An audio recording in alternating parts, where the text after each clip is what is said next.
Well, good morning.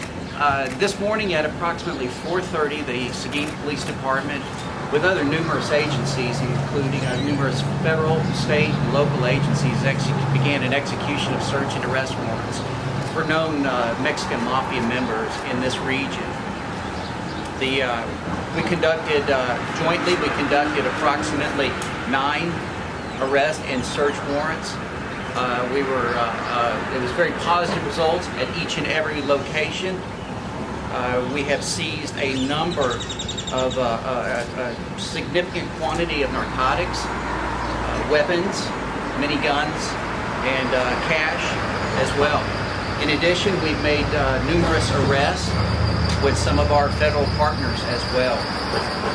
I'm not at liberty to discuss the actual number of arrests because quite frankly, it's a moving target at this point. It still continues on. We've got a lot of components that are involved with this operation. In fact, today we had approximately 150 law enforcement officers that were involved with the operation overall. So as you can see, it was an incredibly large event for the city of Seguin. The operation scanned as far west as San Antonio and went as far east as to the Houston area. So it encompassed quite a bit of territory, and as far north as the New Braunfels area. So we're in the process right now of cataloging all of our evidence. In fact, I just spoke with one of our evidence technicians and asked for just an approximate money count. And she said they're firing up the cash machines that counts our money because there's a significant amount. We're unable to count it by hand, so we're going to have to use machines to count it. So you can tell it's a large amount. We do believe that this is going to cause an incredibly serious interruption in the Mexican Mafia in this region. We're very proud of that. We're very proud. We're very thankful for the assistance of Heather McMinn, our district attorney, in securing these warrants. And also we work closely with the DPS and some of and other federal agencies as well. And at this point, I guess I will take your questions. Sir, I know you said that the number of arrests is a moving target. A press release earlier said more than 20. Is that number accurate? It's around 20. Yes, we have arrested around 20. At what point did the investigation get so large that you needed to call in federal authorities? We began our investigation approximately 18 months ago. It began here in Seguin and it branched out into the region. And of course all the way over to the Houston area, all the way up to San Antonio and up to the New Braunfels area. So an 18-month investigation. You can imagine the resources that we put into it and our partners have put into it. So it's been taking quite a long time. Our warrant list was extensive that we were looking for this morning, and so was our search warrants. You have to understand, when we went into some of these homes, we only had an arrest warrant. Some of them we had an arrest and a search warrant. Now, if you're going in with just an arrest warrant, the problem is we go in and we arrest somebody, we don't have a warrant or a document that allows us to look through the rest of the house, even though we know that they're dealing drugs. So our officers at one particular location, when they went in, we arrested the suspect, and then we saw several kilos, what we believe to be kilos of narcotics next to him, and stacks of money as well. One of the locations that in particular that I made, one of our suspects in his garage had the typical picture of Al Pacino and Scarface, which seems to be their role model that these guys are looking after. We see that more often than not. So we just thought that was kind of ironic.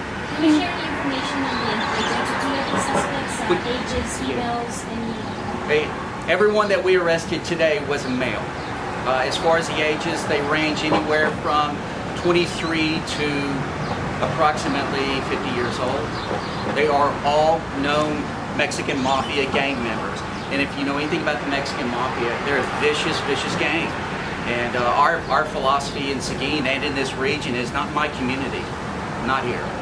Can you talk about that threat level? I mean, did you do extra things, put on extra gear? Yes. Today we used I believe it was 5 different SWAT teams that we had in our execution. So when you think about that, 5 SWAT teams, and they're fully decked out in the highest level of threat gear that we own, because we do anticipate that they've proven themselves. Several of the suspects that we arrested have been convicted for murder. So we know that they're bad people. And so that's why when we went in fast, hard, but very cautious. Can you talk about that operation? Where were the drugs coming from? Where they were going to? The narcotics? What they were doing in that. I can't get into any specifics of the narcotics. What I can tell you is the Mexican Mafia sells drugs. That's how they make their money. And so what we did was we were able to infiltrate and get enough evidence that we were able to get arrest warrants to go in and get them. These folks are the ones that are selling the drugs to our kids, and we wanted that to stop. The press release mentioned a lieutenant was arrested. Do you have any information? We're not going to be able to get into the very specifics of it, because you have to understand narcotics is such a moving target. Whenever you arrest somebody, it's just not like you arrest somebody for a speeding ticket. It's done. It's over. These things build, and so. Yeah, we arrested several people that we believe are ranking positions within the Mexican Mafia. So you mentioned the drug trafficking, but the Mexican Mafia gets in a lot of different crimes. So is that the focus of the investigation? The drug operations, or were there other operations? Our focus was drug operations, but like narcotics will lead you into anywhere. Just like this morning, we got in one of our locations, we recovered a significant amount of weapons. And I mean a significant amount of weapons. So you had said that at some locations you had arrest warrants, and you came in and saw drugs and cash and weapons. What happens next? Do you have to catalog those? Do you have to get further warrants? Right. What we did in this one particular case, when we went in and we saw kilos of cocaine, we arrested our subject, and then we would take the subject out, and we had a representative from the Guadalupe County District Attorney's Office on site. We constructed a search warrant. We had a judge on standby. We took it to the judge. The judge signed it, found there was enough probable cause to issue a search warrant, and then we went back. And in the meantime, we secured the house, locked it down, secured a perimeter, so that we could say that we didn't lose our chain of custody on this. And I imagine with the weapons, you're going to have to trace them, see where they came from. It's Pandora's box. When you get weapons, we're going to obviously send them off to the state and federal labs. We want to see if they've been used in any other crimes. And so we don't know where that's going to lead us as well. I know you mentioned you can't really discuss the quantity of the narcotics and give some idea what kind of narcotics. Yes. Yeah, we recovered cocaine, methamphetamine, marijuana. In fact, we had one location that he was trying to flush it down the toilet as we were coming through the door, but our officers were willing to take one for the team and stopped it. Can you talk about, you said they're such a dangerous organization. Is there a threat of retaliation? The question was, do we believe that there's a threat of retaliation? We don't. We've proven what the Seguin Police Department and this region is willing to tolerate, and what happens when you come into our region. That we'll give you everything that we have. So no, we don't expect any retaliation. It doesn't mean our officers are not going to be overly cautious right now, because we all are. Does this gang have any affiliation with the Austin area? Is it connected in any way? I don't know. The Mexican Mafia is a national organization, quite frankly. And they are one of the most ruthless and vicious organizations that you can come across. So I would imagine we targeted just on this piece of the pie, but the pie is pretty big. So is all the Mexican Mafia gone to Guadalupe County, or what's the extent of this operation? You said it's going to put a big dent in them, but it is. How much? Well, it's a great question. The problem with gangs is that every gang that you take down, there's 10 more people that are willing to step up and take over. But when they do, if you're in this region, if you're the next 10, we're going to take you down too. And then the next 10 that step up, we're going to take them down as well. It's a process. Therefore, when anybody says, well, we're going to rectify and fix the gang problem, that we're going to eradicate it, we'd like to think that that's possible, but quite frankly, that's not realistic. So what we do is we just give it everything we got, and when it grows back, we hit them again. So it's not realistic to expect that you're ever going to clean the Mexican Mafia out of Guadalupe or out of Seguin. I think we're going to put a significant dent where they're not going to want to come back here or do very limited business, if any. Has Seguin ever seen this many arrests of this type before? No, this was unusual because, again, this was an 18-month investigation. And when you think about the resources that it takes with our federal, with our state, with DPS, with the district attorney's office, it's a lot of resources because one person leads to another person that leads to another person, and then we've got a flow chart of people. They're just not here in Seguin. They're outside of the region. Like I said, that's why we got San Antonio, we got New Braunfels, we got the Houston area. We're all involved in this operation that we started. Would it be accurate to say that this is the biggest investigation in Seguin history? Yes, this was our largest coordinated effort in a criminal investigation in the history of Seguin Police Department, and we're really proud of it. Not because that we had this gang problem in the region, but because when it came up, we were ready. And we're going to be ready the next time. Any more raids in the coming days or weeks? If we were, I couldn't say that. It's a good question, but we wouldn't discuss any of our future actions or anything like that. But if, our gang members need to know whether you're in the MS-13 or the Mexican Mafia or wherever you are. If you're in our region, you're on the radar. Do you think this will help stop the flow of drugs into the San Marcos, Austin, northern areas? Absolutely. We think this when you take kilos off of these folks, it makes a significant dent. And when you take their cash, their money, it makes a significant dent as well. Yeah, we think that this made a dent. We're realistic enough to know that within a week or two, somebody's going to fill their spot. But we're going to be there waiting on them. How many locations did y'all hit in the Guadalupe County region? We had approximately almost a dozen. Yeah, and it's when you think about that, you've got a dozen locations that you're trying to coordinate SWAT raids on, because it's not like walking into just 12 different places.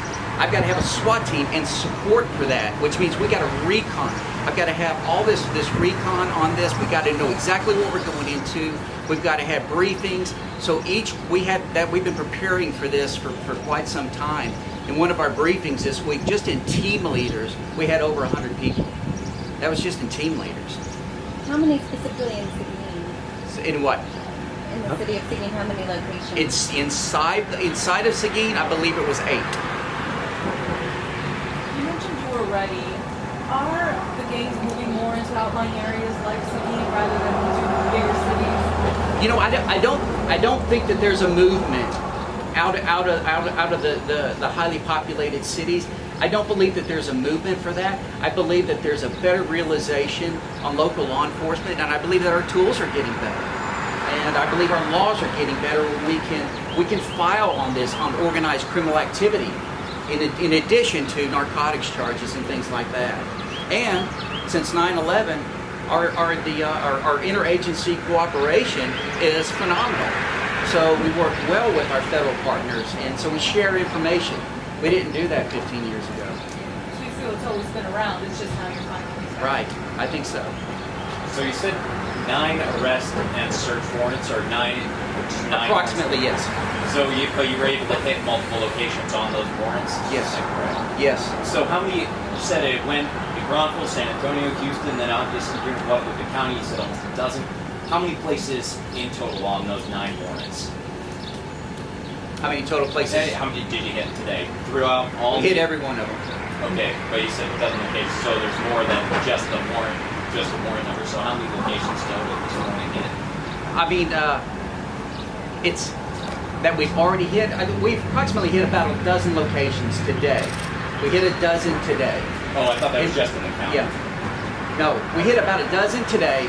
You got to understand, I've got federal partners that are out there that are doing their thing as well. So it's kind of the numbers just aren't just nice and cataloged. So there are more raids coming.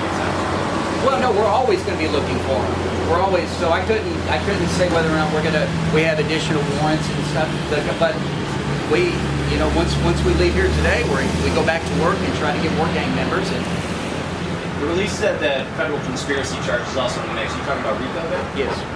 Okay, so How does that work? Well, the federal conspiracy charges, when you get multiple people engaging in the same criminal activity, there's some options as far as filing. Just like for the state of Texas, conspiracy charges that engaging in organized criminal activity. When you get multiple people that are doing the same crime, there's an additional charge that can go along with that. And so we explored every charge that we could for these people because, quite frankly, they need to go away. We think some of these people are going to, today was the last day that they're going to see on the outside of the state penitentiary. So is everybody picked up today? Are they going to be charged with federal conspiracy charges? I don't have the specific ones. Some of them are, many of them are, some of them aren't because we weren't able to tie them together. Any more questions? Thank you, sir. You bet. Thank you for coming.